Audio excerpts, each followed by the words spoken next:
Breaking news, Xbox fans, because Xbox is in talks with Warner Brothers / Discovery to acquire their gaming division. News broke earlier this morning that they're willing to unload to cut costs, and Xbox P3, aka Phil Spencer, the man, the myth, the legend, was on the phone, according to Financial Times. Reports say that PlayStation cannot afford Warner Brother games. What does this mean? What games will be impacted? What games will be coming to Xbox under the Xbox umbrella? Is this a bad thing? Let's talk about it. I'm Blaze2K. Like, subscribe, click the bell icon. Help us get to 100,000 subscribers and gamers. Let's get into it. So you might be wondering, if this rumored acquisition by Xbox were to go through, what would it bring? What would it entail? What would it mean to bring their entire portfolio under Xbox's umbrella? What games would we see? Well, we're going to talk about that right now. I asked Rock just to make it easier for us, right? This includes a mix of original IPs, licensed properties from Warner Brothers Discovery's vast library like DC Comics and HBO and ongoing series. Based on the latest 2025 reports, Warner Brothers Games has restructured around 4 core franchises: DC Universe, Harry Potter, Mortal Kombat, and Game of Thrones, while maintaining support for others like Lego tie-ins and Middle-earth. But the full division encompasses more, including live service titles and crossovers. So here's a breakdown. So franchise, Mortal Kombat. So Mortal Kombat 1, Mortal Kombat 11, basically Mortal Kombat is included.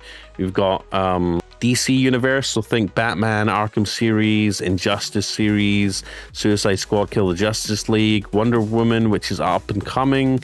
Obviously, the Batman reboot for 2026. We've got Harry Potter with Hogwarts Legacy, Harry Potter Quidditch Champions, Lego Harry Potter series. So basically all the Harry Potter games. We've got the Game of Thrones games, Game of Thrones War for Westeros, which is upcoming in 2026. We've got all the Lego games, DC Supervillains, Lego Harry Potter Collection, Lego Star Wars, all the Lego games, Middle-earth, Shadow of Mordor, Middle-earth Shadow of War, multiverses as well. But I saw this tweet. So they own Cyberpunk game and Mortal Kombat and Batman. Cool. They don't own Cyberpunk, I don't believe. I believe that is fully owned by CD Projekt Red, made, developed, and published by CD Projekt Red. So at first I was like, what? There's no way. But no, CD Projekt Red is still independent. Excellent news. Can we expect them to lay off 75% of the incoming employees? Wouldn't put it past them. Great, more people for Xbox to fire. PlayStation has had a stranglehold on Marvel games for a very long time. I wouldn't mind seeing Xbox compete with DC games, and PlayStation players would get to play them too eventually. Lol, everyone wins. It's not happening. Warner Brother Games is a worthless purchase because you get nothing but bloated studios and no IPs. In order to get IPs, you would need to buy Warner Brothers D as a whole, and Microsoft in no way, shape, or form is doing that because it's outright senseless to do. Hope NetherRealm goes independent and Microsoft just buys IPs to bury them. I don't want to see Mortal Kombat go the same way. Banjo, Perfect Dark, Conquer, and Killer Instinct did. They gave Killer Instinct one game, and that was 12 years ago. I would have been excited for Warner Brother Games to be coming to Game Pass if they didn't raise their prices a lot, plus some of their games are already available through Game Pass. Exactly what Xbox needs: to throw more money around that they will never be able to recover, and corporate puts more pressure on the Xbox division to succeed, else it gets axed. This would be bad, if only because Xbox doesn't have a good track record of keeping the studios open and employees employed after acquisition. To be clear, I don't think PlayStation would be better. Would be cool. I've wanted them to make a Forza Karts, a car game to rival Mario Kart, but with all Xbox IP. This would allow adding Looney Tunes, DC stuff, Mortal Kombat, Lego, etc. Races Bugs Bunny against Master C in a level made of Lego. That would be cool. Warner Brother and current Xbox, a match made in hell. In the event this is true, expect multiple game announcements, planned multi-platform release, 7 years of dev work, all but one are canned mid-development. The one that is released won't meet Microsoft's metrics, and studio shutdown / layoffs. Xbox. Do you see the reputation that you've built up for yourself lately, Xbox?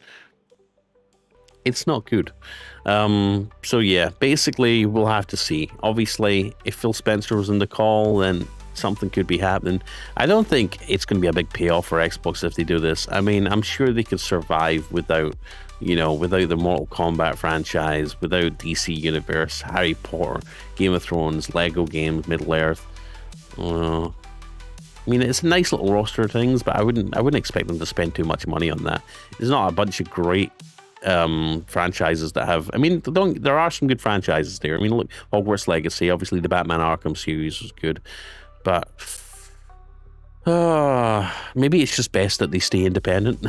But with Xbox, you know, investing more and more into making their games multi-platform at this point, who knows, might be a good thing. Maybe they're doubling down on software and doubling down on Game Pass with more and more franchises. But, you know, at some point it starts to look like a monopoly.